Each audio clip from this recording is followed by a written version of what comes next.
سرزمین بیت المقدس کو کئی مرتبہ تاریخ اعتبار سے اگر ہم بات کریں تو مختلف ادوار میں سرزمین بیت المقدس کو بھی روندا گیا اور مسجد اقصی تاریخ اعتبار سے مختلف ادوار میں کئی حوالوں سے جو اجاڑی بھی گئی۔ یہ سرزمین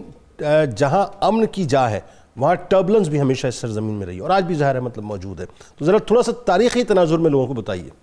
بسم اللہ الرحمن الرحیم۔ جنید بھائی، میں آپ کا مشکور ہوں، چینل کا مشکور ہوں کہ آپ نے مجھے اس اہم موضوع پہ دعوت دی۔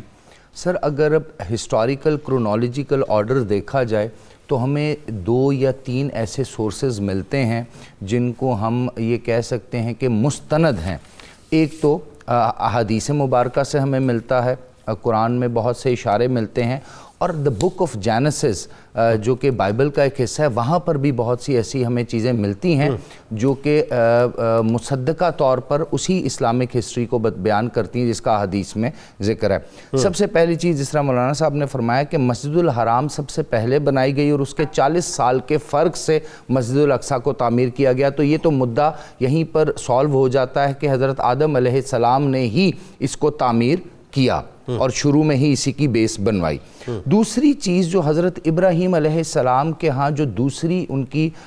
جو وائف یعنی حضرت سارہ علیہ السلامہ کی نسل، پھر ادھر ایک حضرت آجرہ علیہ السلامہ کی نسل ہے، تو حضرت سارہ علیہ السلامہ کی نسل کی طرف اگر ہم دیکھتے ہیں تو حضرت اسحاق ہیں، اس کے بعد حضرت یعقوب ہیں، اس کے بعد حضرت یوسف ہیں۔ اب یہ 3-4 انبیاء کرام ایک ہی سلسلے میں جب ہم ان کو غور سے دیکھتے ہیں تو ان کے ادوار میں مسجد اقصیٰ، بیت المقدس اور وہ چھوٹا سا سٹی سٹیٹ جس کو یروشلم کہا جاتا تھا، اس کو پراپر طریقے سے آباد بھی کیا گیا، اور وہاں پر ابراہیمک ریلیجن ہمیں پورے کے پورے زور و شور پہ نظر بھی آتا ہے، اور مسجد اقصیٰ کو عبادت کی جگہ، اور ایون کہ حضرت یوسف علیہ السلام کے دور میں تو اس کو بیت اللہ دا ہاؤس آف گاڈ بھی کہا جاتا تھا، لیکن پھر وہاں پر قحط سالی ہو گئی، حضرت یوسف علیہ السلام نے اپنے والد اور باقی تمام لوگوں کو وہاں سے مصر بلوا لیا، اور تقریباً کوئی کم و بیش 400 سال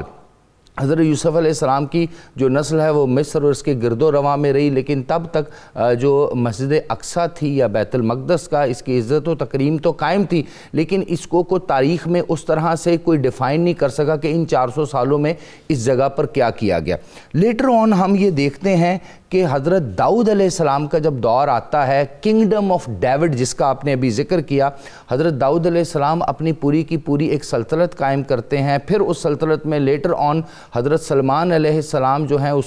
سلیمان علیہ السلام اس کو چلاتے ہیں۔ تو آپ 2 بڑے کام کرتے ہیں، ایک تو وہ جو 400-450 سال پرانا سلسلہ میں بتا رہا ہوں جہاں پر باقیات مسجد اقصیٰ کی رہ چکی تھی، ادھر آپ نے ریکنسٹرکشن اینڈ ری بلڈنگ اس کی کروا دی، دوسرا ہیکل سلمانی بنا دیا۔ اب یہ سلسلہ بھی چلتا رہا، حضرت سلمان علیہ السلام کے جو 2 بیٹے تھے ان میں یروشلم پورے کا پورا جو سٹی سٹیٹ اس وقت کا تھا اس کو ڈیوائیڈ کر دیا گیا، 2 الگ الگ اس کے کہا یہ جاتا ہے کہ جو کیا کہتے ہیں کیپٹل بنا دیے گئے۔ 200 سال تک وہ سلسلہ چلا، لیکن بیبلونین نے حملہ کیا، بخت نصر وہاں پر آیا، اور تقریباً 586-587 بیفور کرائسٹ یعنی قبل مسیح میں اس نے پورے کے پورے شہر کو ہی تہو بالا کر دیا اور بیت المقدس آل ٹوگیدر کو آگ لگا دی، اور یہ آگ تقریباً 6-7 دن مسلسل لگی رہی، ہزاروں لوگوں کی جانیں یہاں پر چلی گئی۔ یعنی اس کے اندر کوئی مذہبی رنجش اور شدت پسندی اتنی زیادہ تھی کہ چونکہ کلام الہی تھا، تورات کے کچھ بہت سے یہاں پر نسخے موجود تھے اور بہت سی ایسی چیزیں موجود تھی، تو وہ یہ نہیں چاہتا تھا۔ تو اگر میں غلط نہیں ہوں تو حضرت عزیر علیہ السلام نے پھر وہ اکٹھا کیا بعد میں، یہ جو سارا مطلب جو تباہ و برباد بعد میں وہ ابھی کیسے آباد ہوگا، بالکل اس کو دوبارہ کیا۔ اب اس کے بعد اگر ہم دیکھیں تو نعوذ باللہ بیت المقدس کو، مسجد اقصیٰ کو آل ٹوگیدر تقریباً ڈیمالش ہی کر دیا گیا تھا۔ بعد میں کیا ہوا کہ بخت نصر کی جو حکومت تھی اس پہ اس وقت کے پرشین کنگ نے چڑھائی کر دی، اور بعد میں جو پرشین کنگ تھا اس نے اس کو اپنی عبادت گاہ بنایا اور ریکنسٹرکشن کی دوبارہ بیت المقدس کی اور اس کے احاطے کی اور پھر مسجد اقصیٰ کی۔ لیکن اس ادوار میں گریک سٹی سٹیٹ بھی ایمرج کر رہے تھے، وہ جو تھا الیگزینڈر 2 کا دور بھی چل چکا تھا، اور بعد میں رومن امپائر ایمرج کر رہی تھی۔ جو روما تھے، روما نے پھر ان پر جب حملہ کیا دوبارہ پرشین کے اوپر، تو 70 AD کے اندر اس شہر مقدس یعنی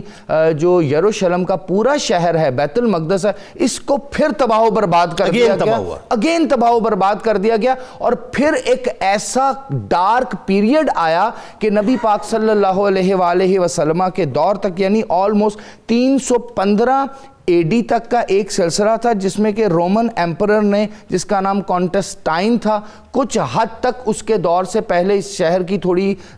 کوئی عزت مقدس اس کو بہتر سمجھا جاتا، لیکن اس نے جب کرسچینٹی اپنائی تو اس نے ایک آرڈر جاری کیا اور 2 بر اعظم میں اس نے کہا ایک رات میں تمام کے تمام کرسچن ہو جائیں، اور وہاں پر جینوسائیڈ کیا گیا جیوز کا، جو کہ اس وقت اس سلسلے کو چلا رہے تھے. بعد میں کیا ہوا کہ اس کے بعد یہ وہ جگہ بن گئی، نعوذ